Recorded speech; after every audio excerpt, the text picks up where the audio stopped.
Good afternoon and welcome to another satellite seminar from the Institute of Health Studies, being broadcast from the University of Plymouth TV studios. This seminar has the broad heading Clinical Outcome Measurement in Health.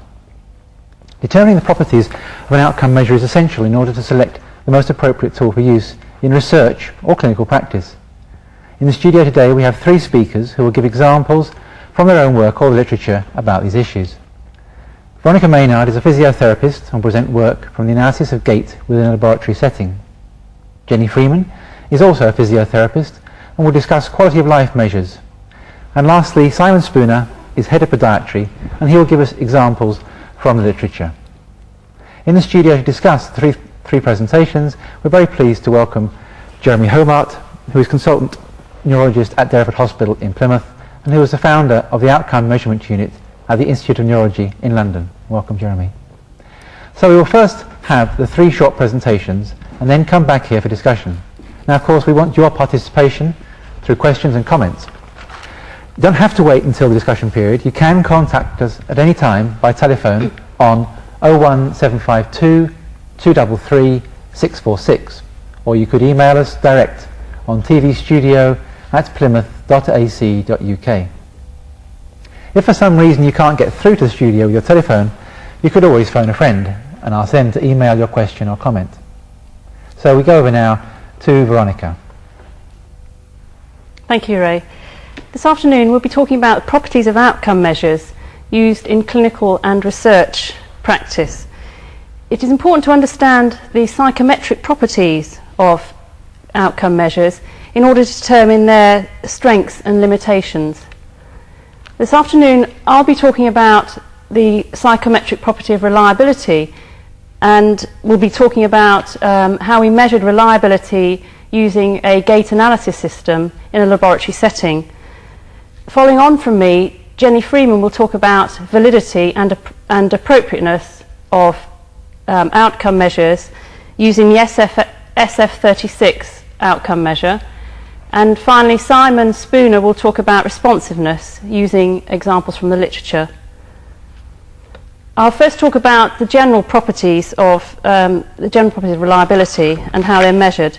Reliability refers to the consistency or repeatability of a measurement taken under the same conditions. It's really the extent to which the measure is consistent and minimises random error. And there are a number of factors affecting reliability. These include the instrumental reliability, so the reliability of the instrument or the measurement device itself, rater reliability, the reliability of the rater administering the device, and finally response reliability, which is the reliability or stability of the measure being measured. There are a number of sources of error that will affect reliability of a measurement tool, and these are a list of them here. Firstly, there's measurement error. That would be the difference between a measurement and its true value, and this is determined in part by the accuracy and resolution of the measurement device itself. There's also systematic error. These will be due to biases resulting from factors such as instrumentation and deviations from the protocol.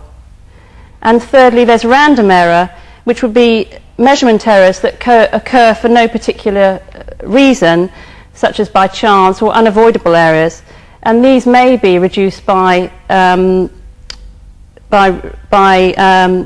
repeated measurements, so averaging. There are three broad categories of reliability, and reliability testing is usually performed to assess one of the following. There's equivalence or reproducibility, stability or repeatability, and internal consistency or homogeneity. And I'll be talking about the first two of these and how we have assessed these categories of reliability in a particular study. This slide illustrates these categories of reliability and how they're actually measured. We have equivalence or reproducibility here where my hand is, and this is measured using inter-rater reliability type studies. We have stability or consistency over here, and this is measured using intra-rater or test-retest reliability type studies. So I'm now going to talk about a study that I have been involved in, looking at the intra-rater reliability of a motion analysis system used in a laboratory setting. We used a system of computerized gait analysis. This is used to make objective measurements or observations of human movement, and very often it's used in measuring patients' performance before and after a particular intervention. And following this, recommendations are often made for a particular intervention. For these reasons, it's particularly important that we establish the reliability of the movement analysis system itself. There are a number of studies that have looked at the reliability of motion analysis systems, such as that by Kadabra et al. In 1989 and that by Steinwender et al. in 2000. But to date, there have been no published studies looking at the reliability of the CODA MPX motion analysis system. The first study that we looked at was that we undertook was an intra-rater reliability study. We looked at 10 healthy volunteers, 5 males and 5 females, and we undertook 3 recordings on 3 separate occasions. That was on the morning and the afternoon of the same day, and then a week later. There was a single trained observer who was trained in use of a particular protocol, standardized protocol. The inter-rater reliability study was undertaken in 19 healthy subjects, 4 female and 15 male, and we had three separate observers trained in the use of the system and the use of the protocol.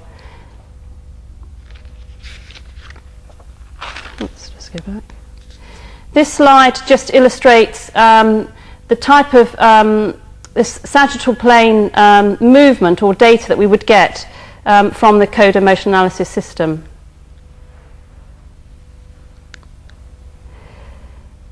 In undertaking the studies, we undertook the following procedure. Sorry. We looked at certain spatiotemporal parameters, such as walking velocity, duration of stance and duration of swing. We also looked at kinematic variables. These are variables relating to movement of the limb segment, angular acceleration and velocity. We looked at kinematic variables at the hip, knee and ankle angles at initial contact, mid-stance and mid-swing. And we also looked at kinetic variables, which are moments and powers at the hip, knee, ankle, and these were at initial contact and mid-stance. And the previous slide illustrates these 3 points in the gait cycle. The first illustration here is the point of initial contact. The second one is the point at mid-swing, and the third one at mid-stance and mid-swing.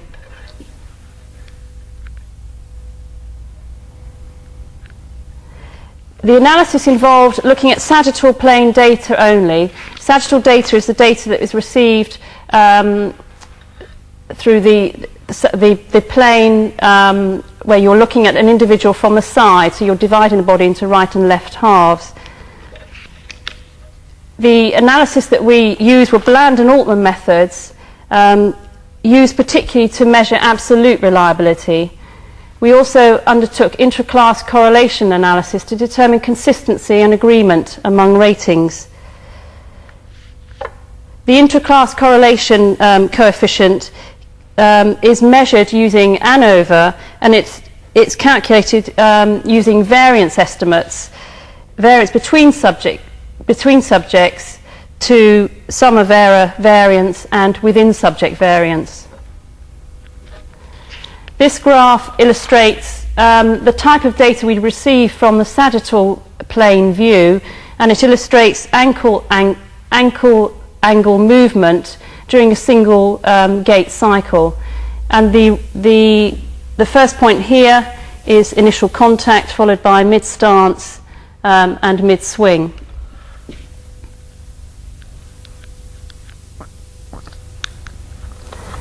So the results of the first study, the intra-rater reliability study.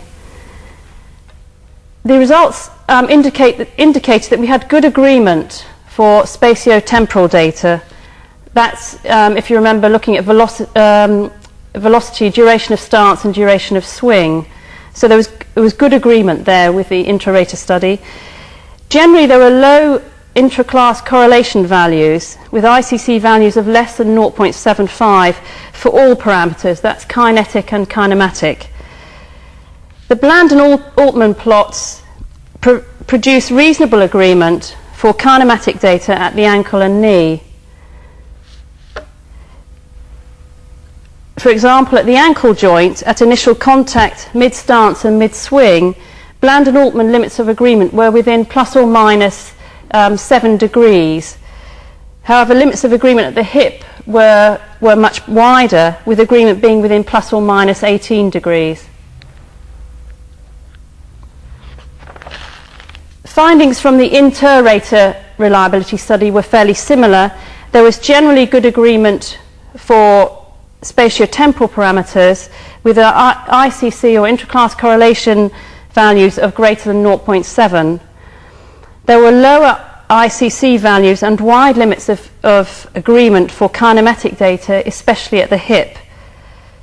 The ankle angle joint movements at initial contact, mid-stance and mid-swing indicated agreement within plus or minus 7 degrees, which is similar to the intra-rater study. However, limits of agreement at the hip were around plus or minus 17 degrees, so again they were wider. These two graphs illustrate the Bland and Altman plots. Along the y-axis, up the top, there's the angle difference between morning and afternoon, so between two measurements. And along the x-axis, there is the angle mean between morning and afternoon. The advantage of the Bland and Altman plots are they provide a visual view of the level of agreement between subsequent measures. They also give us an indication of bias and outliers in our measurements. So there are a number of factors that may affect reliability, and that have affected reliability in this instance. These are errors associated with marker placement. There may be inaccurate, inconsistent marker placement despite adherence to a standardized protocol. The markers used in the system are skin-based, and there are obviously skin movement artifacts. And soft tissue motion during the movement itself can introduce systematic errors.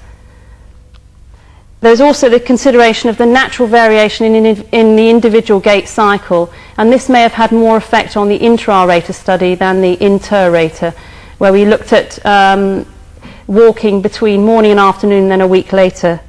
Sampling rate is also a factor that could affect reliability, and that it's important to have a high sampling rate in order to capture accurate data.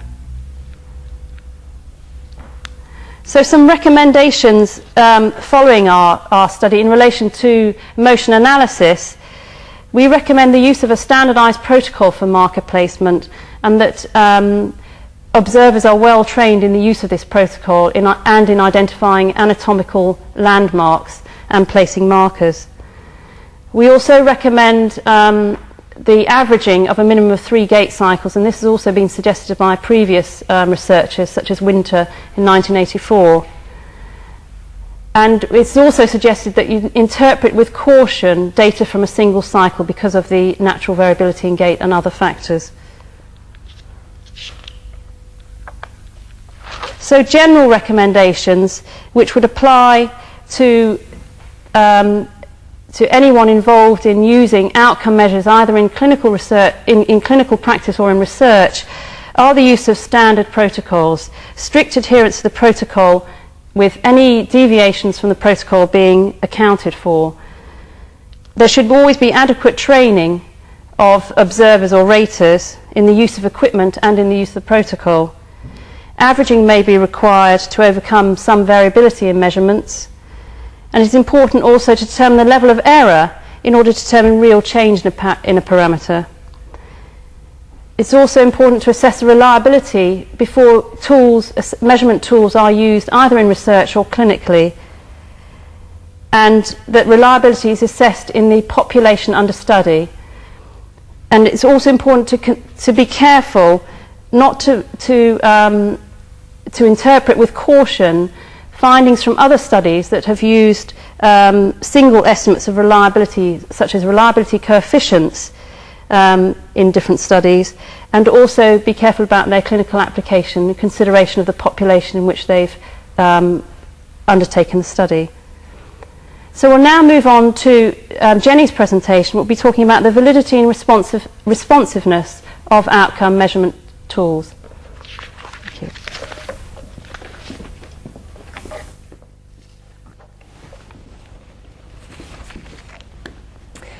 Good afternoon. As Veronica said, it's my remit today to talk about the validity and the appropriateness of measurement instruments. In doing so, I'll present the results to you of a study that we undertook when I was at the National Institute of Neurology, and whom Jeremy Hobart was a key co-investigator. Firstly, a definition of what is meant by validity. Validity describes the extent to which the measure measures what it's intended to. Traditionally, validity looks at content validity, or the comprehensiveness of items within the measure. Criterion validity, which examines the extent to which the measure provides results that are consistent with the gold standard. And construct validity, which is a validity that we examined in this study. Construct validity involves forming theories about the attribute and then assessing the extent to which the measure provides results that are consistent with the theories. In summary, determining the validity of a measure is not an all or none phenomenon. Knowledge of a measure's validity is accrued over time. The validity, information about the validity is developed as information about the validity constantly evolves. And some people determine the validity of a measure has been likened to undertaking a detective work, where pieces of the mystery are solved in order to understand who committed the crime, or to a jigsaw puzzle, where pieces of a jigsaw are gradually added in order to complete the whole picture. Appropriateness is a term which is used to describe whether the range of the construct measured within the sample is similar to the range which is covered by the instrument. And in essence, this reflects the relevance of the instrument to the population being examined. For example, a useful outcome measure must be able to demonstrate change, and in doing so must be able to pick up deterioration in subjects, and also to pick up improvements that the subject may make as a result of an intervention. And appropriateness is assessed by looking at the scale score distributions of the instrument. Now to give you a brief explanation of the SF36, which is considered the gold standard generic measure of health status or health-related quality of life. The SF36 has been adopted and disseminated worldwide. It's available in a wide variety of languages and used in numerous countries, both to compare and contrast different conditions within different settings, and also to evaluate the effectiveness of interventions. There's a standardised UK version of the SF36, as well as a US version of the SF36. And similarly, norms have been determined for both a healthy UK population and the US population. The SF36 is comprised of 8 multi-item dimensions that you can see here. All items are coded and transformed onto a scale of 0 to 100, where 100 is considered the worst possible health status, and wherein 0 is considered the worst health status, and 100 is considered optimal health. It's a self-report measure. In addition to these 8 dimensions, a score can be subdivided into 2 component scales, a physical component scale and a mental component scale, and these are described as summary component scales. Although proven to be reliable and valid in a wide range of conditions, relatively few studies have evaluated the use of the SF-36 in multiple sclerosis. And most of these studies that have been undertaken have looked at the usefulness of the SF-36 in describing its impact of MS on quality of life. Few have evaluated its use as an outcome measure in clinical trials of MS. We therefore decided to explore the reliability, validity, clinical appropriateness and responsiveness of the SF-36 in MS patients within a healthcare setting. 150 patients with clinically definite MS participated in this ethically approved prospective study. Consecutive patients were recruited from 3 different sources within a healthcare setting, and these sources were a weekly outpatient clinic, an inpatient neurorehabilitation unit, and those admitted under a single consultant for acute care to the inpatient wards. 106 patients were assessed at a single point in time, and 44 rehabilitation inpatients completed the measures twice, pre and post a period of inpatient rehabilitation, in order to determine responsiveness. In order to undertake the kind of detective work that's required for validity, then a broad range of information was gathered. Demographic and diagnostic details were recorded for all patients. In addition, the level of disease severity was undertaken by the expanded disability status scale, and this was scored by a neurologist. Health status was scored by the short form 36. Levels of physical disability were scored by the functional independence measure, handicap by the London Handicap Scale, and emotional well-being by the 28-item General Health Questionnaire. Each of these other measures have all been previously used in MS studies and have been shown to be reliable, valid, and responsive within a rehabilitation setting. Convergent validity and discriminant validity. Convergent validity was assessed by determining the relationship between SF-36 dimensions and other instruments measuring similar constructs. For example, we would expect the physical dimension of the SF-36 to correlate substantially with the motor subscale of the functional independence measure, but weakly with the General Health Questionnaire, which looks at emotional well-being. With regard to group differences validity, this is the ability of the measure to discriminate between different groups, and this was investigated using a one-way ANOVA. For example, to provide evidence of group differences validity, then we would expect that patients categorised into the mild subgroup would report lower scores, in the severe group, would report lower scores on the SF-36 compared to those who are categorised in the mild group, according to the EDSS. Assessment of construct validity was also undertaken through hypothesis testing. And hypothesis testing examines whether the results are in line with theoretical examination, with expectation. We therefore made a number of hypotheses to test this. For example, that patients independent in daily care would score higher on the physical dimension of the SF-36 than those who were dependent on care. Or that patients that scored greater than 5 points on the GHQ, which indicates that they're emotional distress, would score lower in the emotional health dimensions than those patients scoring less than 5 points.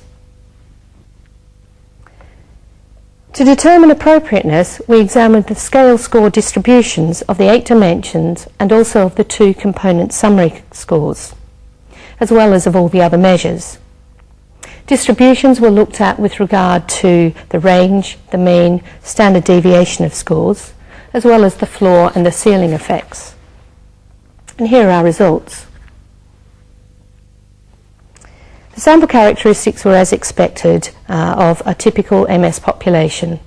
The average age was 45 years, 68% were female, 50% were in the secondary progressive phase of the disease. And our total sample had a mean EDSS of 5.7. With regard to convergent and discriminant validity, these aspects of validity were supported. As expected to see, substantial correlations were shown between related scales. For example, the FIM with the SF36 physical function showed a correlation of 0.68. And similarly, substantial correlations were shown with the EDSS with R values of 0.82. With regard to discriminant validity, then weak correlations were demonstrated with unrelated scales. For example, an R value of only 0.26 between the GHQ and the SF36 physical function dimension. Group differences validity was also supported. Significant differences were demonstrated in health status at different levels of disease severity. With regard to the hypothesis testing, as hypothesized, patients requiring carer assistance reported lower scores on the physical dimension, and patients scoring greater than 5 points on the GHQ reported lower SF36 emotional scores, demonstrating emotional distress. With regard to appropriateness, the results were particularly interesting. For the total sample, the scores span the entire spectrum of the available range. When patients, however, were subdivided into subgroups according to their disease severity, namely into mild, moderate or severe disease severity, then the distribution of the scores altered markedly. For example, in the physical functions scores, the scores spanned only the bottom 20% of the available range for the severe group. Likewise, the means fell substantially outside the midpoint of the scale. For example, the midpoint of the scale for the physical functions dimension is 50. In the severe group, the mean was only 4.4, demonstrating severe physical disability. And the mean for the moderate group was 22.9, so it's really quite substantially outside the expected mean of 50. In contrast, score distributions for the other measures, the FIM, the GHQ and the London Handicap Scale, scanned the entire range both for the total sample and for the subgroups, and the means were within were loosely clustered around the midpoint of the scale. Now, probably most importantly from a clinical perspective was that there were significant floor effects noted in 4 of the 8 dimensions, and this was in the total sample. It's reported that floor or ceiling effects greater than 20% are significant, and these occurred in the physical function dimension, physical role limitations, emotional role limitations, and in the bodily pain dimensions. And again, we saw that these floor and ceiling effects were particularly marked when patient selection was restricted to a narrow range. And this is really crucial to note, because most studies, patient selection is narrowed to a restricted band of disease severity. So, for example, in the physical dimensions, 52% of the severe group floored out, and in the physical role limitations, 84% of the population of the severe group had received the lowest or scored the lowest possible score. Similarly, there was a ceiling effect of 45% in the role limitation section of the mild group. But it's notable that this wasn't simply in the extremes of the groups, it wasn't simply in the mild and the severe groups, but it was also in those in the moderate groups where floor and ceiling effects were displayed. And there are important implications to this finding, which I've attempted to illustrate here. In a scale where it should be able to demonstrate the ability to improve or to deteriorate, the spectrum of the scale should be able to to demonstrate that if we're to see changes either in terms of improvement or deterioration in patients. If people actually score the lowest possible score, the floor effect, then there's nowhere for them to deteriorate, although there is considerable room on the spectrum of the scale for them to improve. And this is particularly significant, of course, in a progressively deteriorating condition, such as MS. And conversely, if a high percentage of people score the top possible score, then there's nowhere for them to improve, to demonstrate that improvement may have occurred as a result of the intervention. Now, if the floor and ceiling effects are high, it suggests that the spectrum of the scale is too limited to detect change, some of the changes that may occur in MS. It therefore follows that high floor and ceiling effects may limit the potential responsiveness of an instrument, particularly when the sample is restricted to specific subgroups or settings. And this information is clearly crucial to understand if you intend to use the measure as an outcome measurement instrument. So our recommendations are that the generic measures should be tested for specific populations and for specific purposes. Furthermore, when evaluating the health status in MS, the SF36 should be supplemented with other relevant and validated measures to ensure that measurement is comprehensive and valid. So in summary, clinicians and researchers are increasingly being encouraged, indeed it's inherent within professional standards and guidelines, to use outcome measures to evaluate their interventions. Researchers similarly must ensure that measures that they're using evaluate the effectiveness of to evaluate effectiveness are fit for the purpose. It's well recognised that no measure is perfect. Understanding the strengths and limitations of a measure is crucial to both clinicians and researchers, so that they can select the most appropriate instrument and that they can understand the results that they have generated. Thank you. And now I'd like to hand over to Simon Spooner, who will be talking about responsiveness in a measure. Thank you, Jim. Thank you.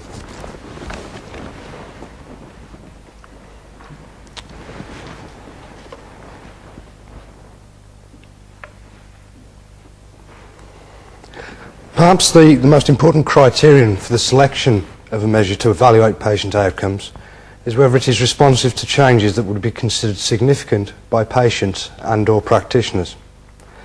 It should be recognised that the usual methods of reliability and validity will not indicate how responsive a measure is to change.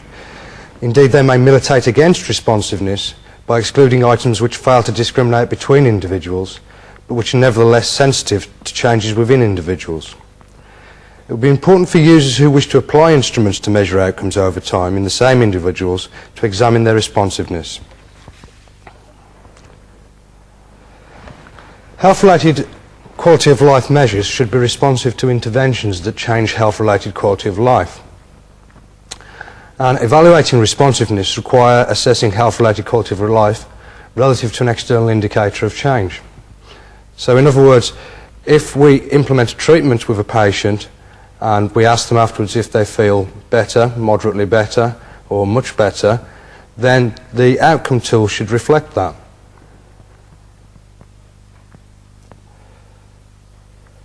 So measurement tools should be tested on patients receiving treatment of a known efficacy, and hopefully the tool employed will be capable of detecting the treatment effects. There are a number of statistical techniques which can be used as indicators of responsiveness.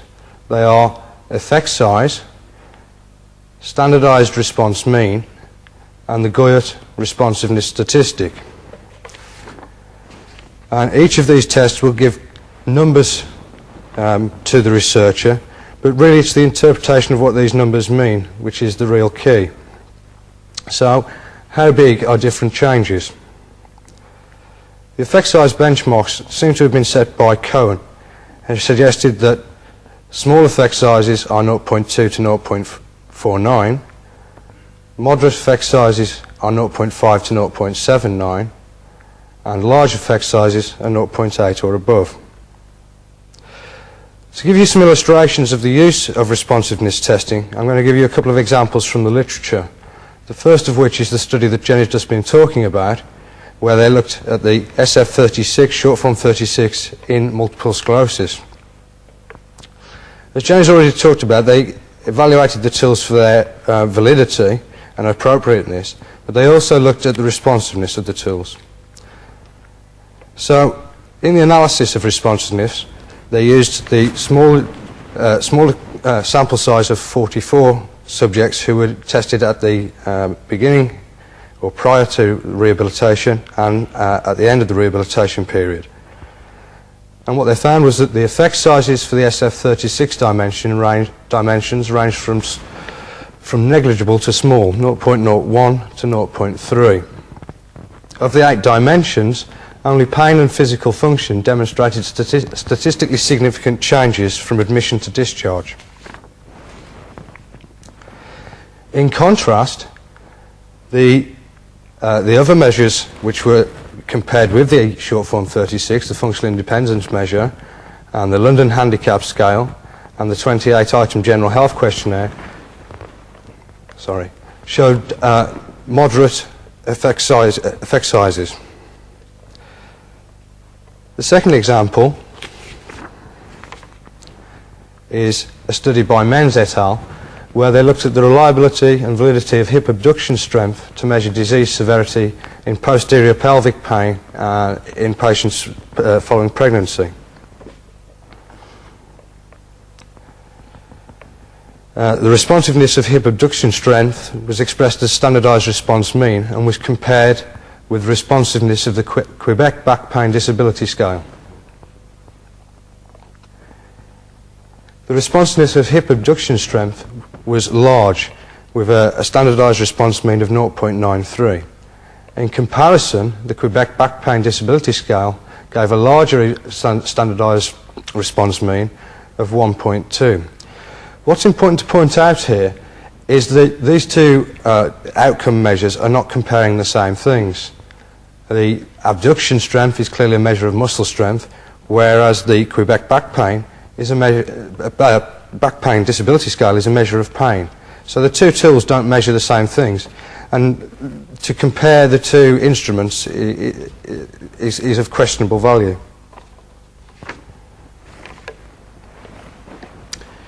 Changes in responsiveness depends on the treatment, so it's difficult to compare patients who've received different treatment and compare the responsiveness of the instrument. So here we have ulcer medication, perhaps heart valve surgery, shoulder surgery, and hip replacement. And the responsiveness of the SF36 to these treatments is dependent upon the treatment. Similarly, the magnitude of change should parallel the underlying change. This is an example here from perhaps an orthopaedic study where we've looked at the use of a feather, which is the smallest bar there, the use of a rock, a car, and the far bar, a train.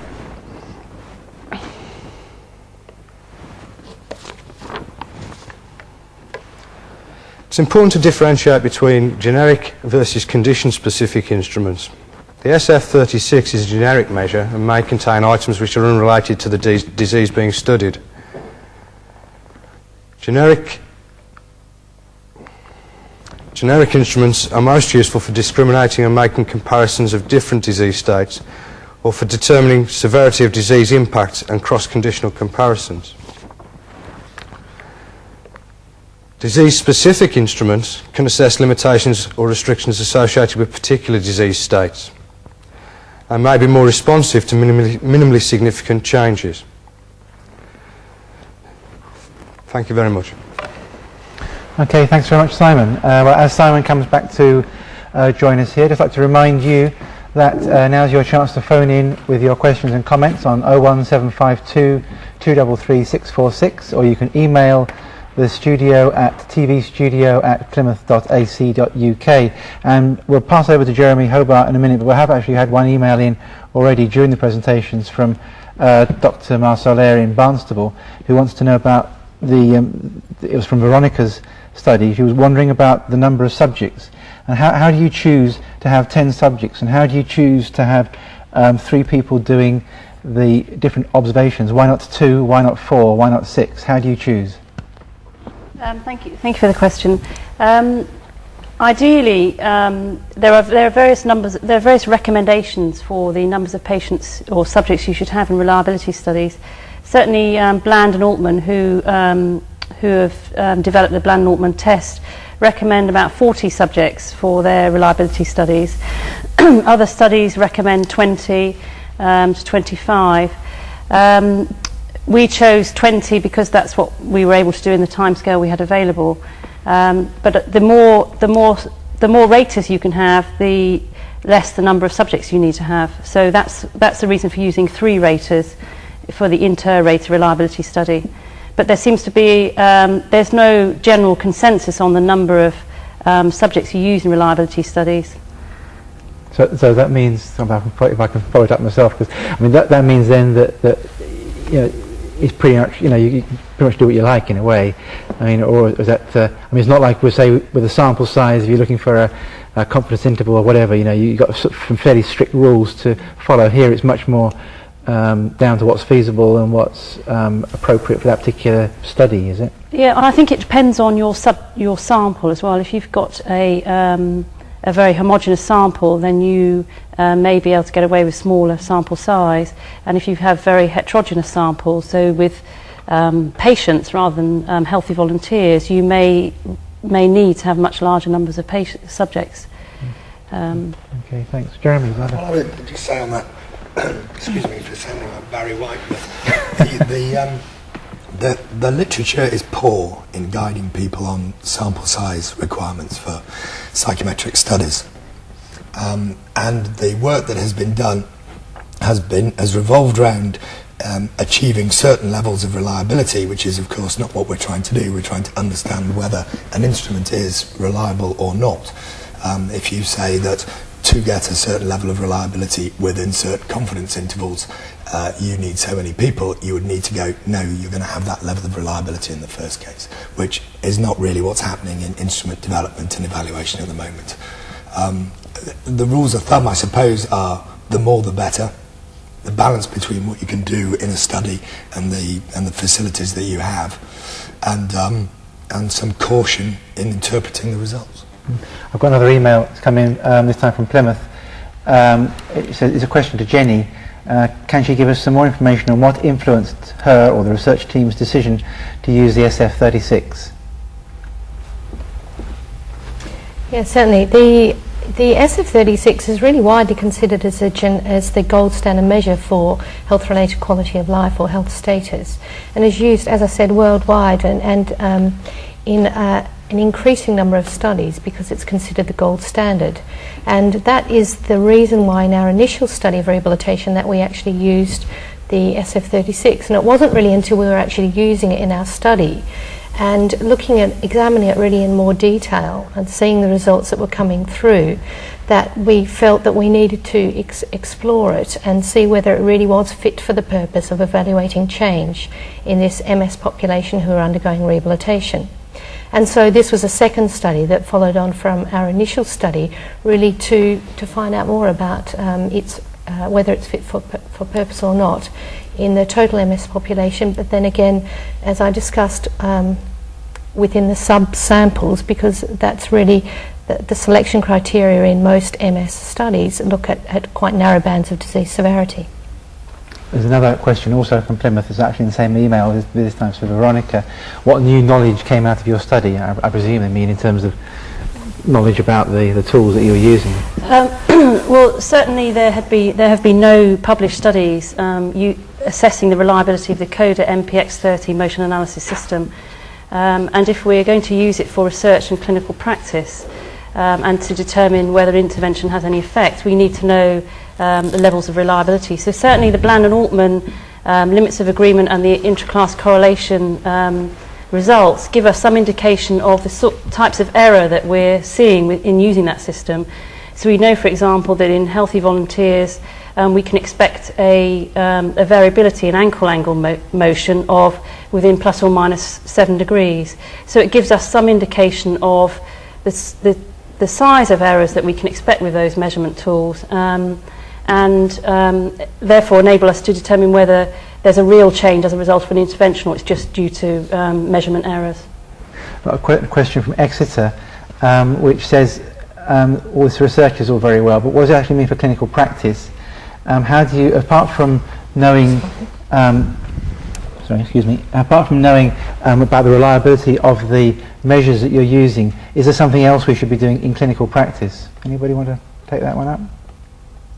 As opposed to research? I think when in clinical practice, clinicians are always using outcome measures, and hopefully they're using outcome measures that have been demonstrated to be valid and reliable in certain situations. And clinicians should really only be using those tools if they know that they have a certain degree of validity and reliability.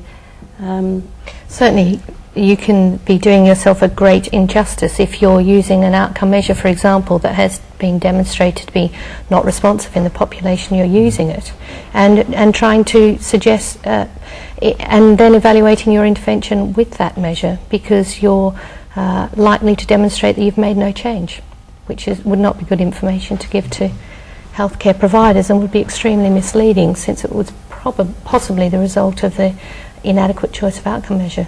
I mean, in podiatry, Simon, I mean, in general practice, GPs have to do blood pressure, 3 times, is it, at certain intervals? I can't remember what I mean. I mean, is it sort of fairly normal practice to be measuring things several times and taking the averages, or what? We use functional foot orthosis quite extensively in podiatry, and these are reliant upon anthropometrical measurements in order to arrive at a prescription. We need to be aware of the limitations of our ability to make those measurements and the error within those measurements in order to build in a tolerance within the prescription and the device that's eventually manufactured. Can I just pick up on the question? I think the issue here can be stated very simply, in that the inferences from trials are entirely dependent on the quality of the instrument that you've used, and Veronica has demonstrated the confidence intervals that you can put around a particular measurement, and therefore the change that you would need to be significant in that group. Jenny has demonstrated that perhaps the most widely used measure is going to give us false inferences, perhaps in detecting change in people with multiple sclerosis. And Simon has just highlighted how important it is to look very carefully at the ability of instruments to detect change, and in fact how difficult it is, because it's intimately related to the change that is induced by an intervention. One of the things that interests me is this thing about the interval between doing repeatability measures, because I think it was you, Veronica, mentioned this thing that people's I mean, if say it's blood pressure, for example, would change over time anyway, and therefore if you measure it once now, you measure it an hour or two later, and how can you be sure that what you're measuring is something to do with what you're doing and then the instrument's doing, or to do with the underlying change? How do you pick those three things out? Anybody want to? You would measure stability of the variable or variability of that the whatever you're measuring through doing an intra-rater study. If you do things like training, adhering to protocol, and you minimise other errors, then what you're dealing with, what you're looking at, is the stability of the measure. And a lot of things that we look at, like anxiety, they're very labile variables. So it is very important we find out how stable the variable that we're measuring is. That's a key consideration as well. Something like height doesn't vary particularly from day to day, but something like anxiety would. But also, if we understand the confidence intervals of our measurement, and we see a change which is outside of those confidence intervals, at least we can be sure that it's a change which isn't purely down to the measurement error at that point. I think we can say that to an extent. How much this thing about the change, and when it comes down to questionnaires, things like SF36, I've used the state trait anxiety inventory, where of course the state's supposed to stay still. No, sorry, the trait's supposed to stay still and the state's supposed to change. And, in the study that we did, the trait moved just as much as the state did. It's quite difficult, isn't it? Because you get the wordings. Because when people, these questions like, what do you normally do, or how do you normally over the last few weeks, or at this moment. I mean, does the SF36 need improving in those sort of wordings or used in different ways? I mean, is that one of the problems? No, I think the issue probably is that the SF36 is a generic measure. It's designed to measure, to have universal constructs which are similar and relevant across different conditions and different settings. And in doing so, the very nature of it has to be broader. And hence, it's not unreasonable. It's quite logical in a sense that it may not pick up small change that occurs in different groups of people. The issue is that the SF36 is widely advocated as the gold standard measure, and therefore people pick up what is seen as a gold standard measure and use it without really looking at the items and really understanding those items for their particular population. And so even in a gold standard measure, you still need to measure its appropriateness or its relevance for a particular population within a particular setting. It may be that one wishes to employ a generic measure such as the SF36, and in conjunction with that a disease-specific measure. There's an Australian podiatrist called Paul Bennett who's developed a tool called the Foot Health Status Questionnaire, which the foundation of is the SF36, but it then goes on and has other dimensions which are specific to the status of the foot health status. I've got a question for Veronica from Miriam McMullen. She says, you use the interclass correlation coefficient. Why not use more common correlations such as Pearson's? Thanks, Miriam, for that question. The general correlation coefficients have been used a lot in reliability studies in the past, and more recently researchers are starting to use, particularly in rehabilitation research, things like the intraclass correlation and limits of agreement with Bland and Altman. The problem with correlation coefficients is that they're looking at correlation or association between repeated measures. So it may be that you have a good association between, say, morning and afternoon tests, but it doesn't mean that they're in agreement. The advantage of something like the Bland and Altman is that it looks at whether there is agreement between morning and afternoon measures. That's something that correlation won't give you. You may get falsely high correlation coefficients in reliability studies. So it's always important to try and use something like the ICC, but combine it with something like the Bland and Altman limits of agreement. Jeremy, I was often wonder when you're reading some of these papers about, and you see that a bit of the start of the study, there's a bit which done some sort of validity testing or repeatability testing, and often the results are a bit sort of iffy, and then they carry on and do it anyway. I mean, at what point do you think there arises a situation where a researcher should say, well, actually, I might as well just give up now. This is not worth carrying on? You mean with a specific instrument? Well, with a specific instrument, or they've got the best instrument. I mean, supposing they're using SF36, and we're supposing that's the best thing around as far as we know. Is it worth carrying on? At what point do you give up and say, well, I just can't measure this? Well, I think the first thing to say is that you can measure anything that we believe goes from more of to less of. There are ways of doing that. I suppose there are a couple of issues that I would say here. Firstly, that there are published criteria that you can live or die by, although they are arbitrary as to whether scales achieve or do not achieve certain levels of requirement.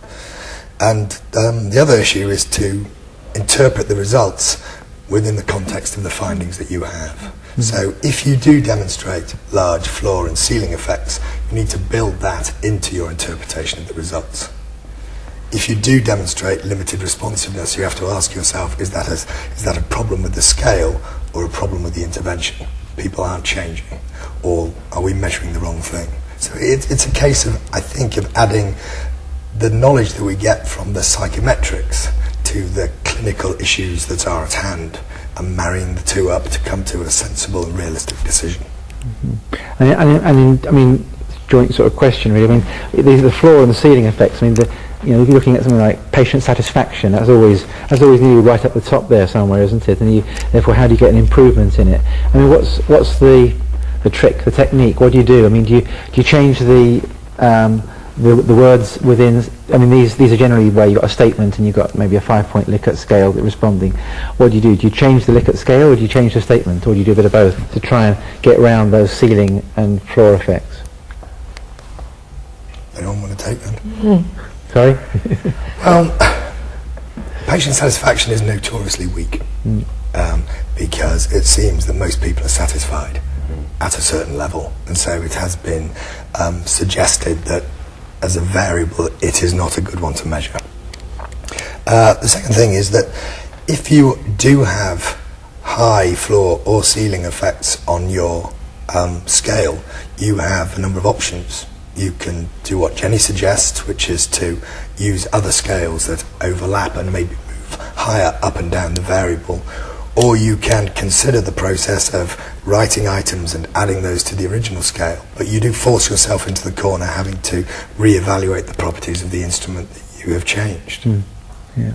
And this is one of the limitations of rating scales. They have a limit, a top and a bottom, whereas the variables that we're measuring usually go way to above and below that, and that the field is moving towards developing banks of items that measure certain constructs and give you a much wider variability, and then using methods to target the right items to the patient.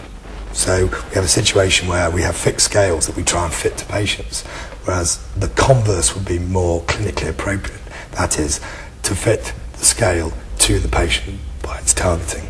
And that's where the field is tending to move at the moment. And what's happening in, I mean, just briefly, I think we've got just a few minutes left, and we don't think we've got any more questions coming in. And if you have got questions, do phone us or email us, but we've only got about 2 minutes left. You got some centre you're setting up, you set up here in Plymouth, and just tell us briefly about that before we close. Well, what we are trying to do down here and based around Plymouth, really, which is for two very specific reasons. One is that it's the centre of a very stable population, and secondly, it has an established clinical trials unit based on the cannabis study in MS led by John Zychek, and that infrastructure provides I think a unique opportunity to study chronic disease over time and to undertake clinical trials in large-scale populations. And the third piece of the jigsaw is measurement. And we've seen today that the bottom line is the inferences from the studies are based on the scales. So we need to have better quality scales. And so what I'm trying to do is marry in with the clinical trials unit and the epidemiological work to provide the measurement issues. And that's what we're trying to build. Okay, well, great. Well, thanks very much. I'm afraid that's all we've got time for in this programme. I would like to thank Veronica, Jenny, Simon and Jeremy, and of course all of you for your watching and participating in this programme. Our next programme is in 2 weeks' time on June the 28th, when Christine Webb will be presenting work from her research study which evaluates the use of portfolios in the assessment of learning and competence in nursing, midwifery and health visiting. So goodbye for now. Thank you. Goodbye.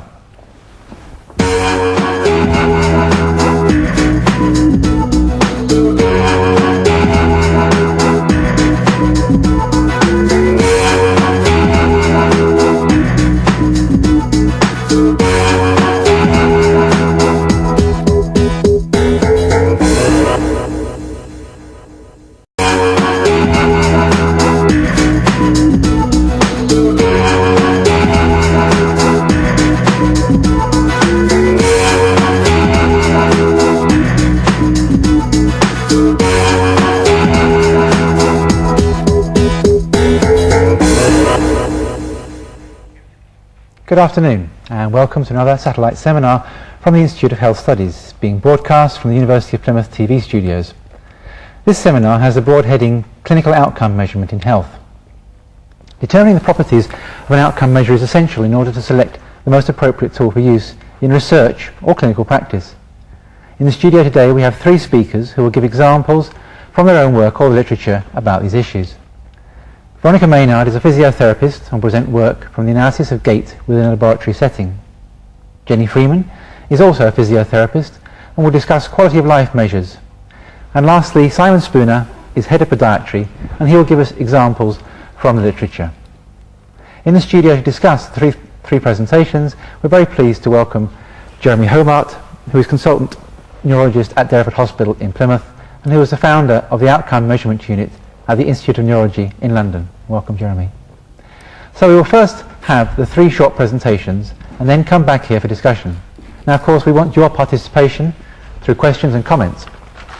You don't have to wait until the discussion period. You can contact us at any time by telephone on 01752 233 646, or you could email us direct on tvstudio@plymouth.ac.uk. If for some reason you can't get through to the studio with your telephone, you could always phone a friend and ask them to email your question or comment. So we go over now to Veronica. Thank you, Ray. This afternoon we'll be talking about the properties of outcome measures used in clinical and research practice. It is important to understand the psychometric properties of outcome measures in order to determine their strengths and limitations. This afternoon I'll be talking about the psychometric property of reliability, and we'll be talking about how we measured reliability using a gait analysis system in a laboratory setting. Following on from me, Jenny Freeman will talk about validity and appropriateness of outcome measures using the SF36 outcome measure. And finally, Simon Spooner will talk about responsiveness using examples from the literature. I'll first talk about the general properties of reliability and how they're measured. Reliability refers to the consistency or repeatability of a measurement taken under the same conditions. It's really the extent to which the measure is consistent and minimises random error. And there are a number of factors affecting reliability. These include the instrumental reliability, so the reliability of the instrument or the measurement device itself; rater reliability, the reliability of the rater administering the device; and finally response reliability, which is the reliability or stability of the measure being measured. There are a number of sources of error that will affect reliability of a measurement tool, and these are a list of them here. Firstly, there's measurement error. That would be the difference between a measurement and its true value, and this is determined in part by the accuracy and resolution of the measurement device itself. There's also systematic error. These will be due to biases resulting from factors such as instrumentation and deviations from the protocol. And thirdly, there's random error, which would be measurement errors that occur for no particular reason, such as by chance or unavoidable errors, and these may be reduced by repeated measurements, so averaging. There are 3 broad categories of reliability, and reliability testing is usually performed to assess one of the following. There's equivalence or reproducibility, stability or repeatability, and internal consistency or homogeneity. And I'll be talking about the first 2 of these and how we have assessed these categories of reliability in a particular study. This slide illustrates these categories of reliability and how they're actually measured. We have equivalence or reproducibility here where my hand is, and this is measured using inter-rater reliability type studies. We have stability or consistency over here, and this is measured using intra-rater or test-retest reliability type studies.